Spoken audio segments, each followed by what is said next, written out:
According to the New York Times, Google's employees were shocked when they learned in March of this year, 2023, that Samsung was considering replacing Google with Microsoft's Bing as the default search engine on its devices.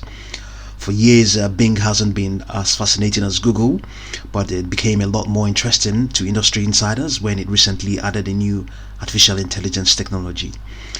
Google's reaction to the Samsung threat was panic, according to internal messages reviewed by the New York Times. An estimated $3 billion in annual revenue was at stake with the Samsung contract.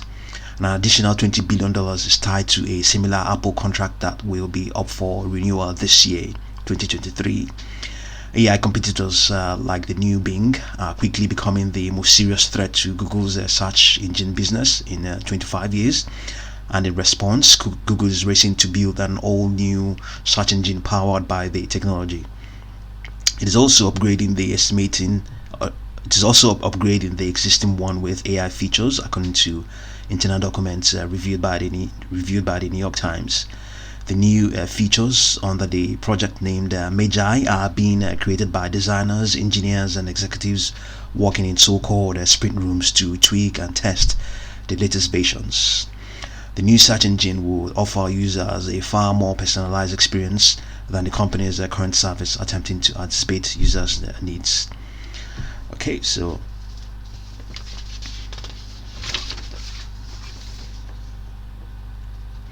Google has been worried about AI-powered competitors since OpenAI, a San Francisco startup that is working with Microsoft, demonstrated a chatbot called ChatGPT in November of last year, 2022.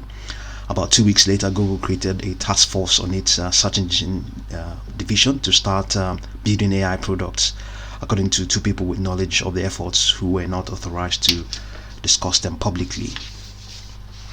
Modernizing its search engine business has become an obsession at Google, and the planned changes could put new AI technology in phones and homes all over the world.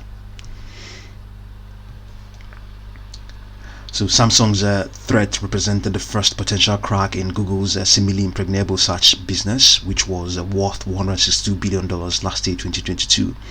Although it was not clear whether Microsoft's work with AI was the main reason Samsung was considering a change after the last 12 years, that was the assumption inside Google. The contract is under negotiation, and Samsung could stick with Google. But the idea that Samsung, which makes hundreds of millions of smartphones with Google's Android software every year, would even consider switching search engines shocked Google's employees. A Google spokesman said that the company was continuously improving its search engine to give users and partners more reason to choose Google, and that Android phone makers were free to embrace technologies from different companies to improve their users' experience. So see what you make of all of these, and I'll continue to update you. Thank you very much for watching this video.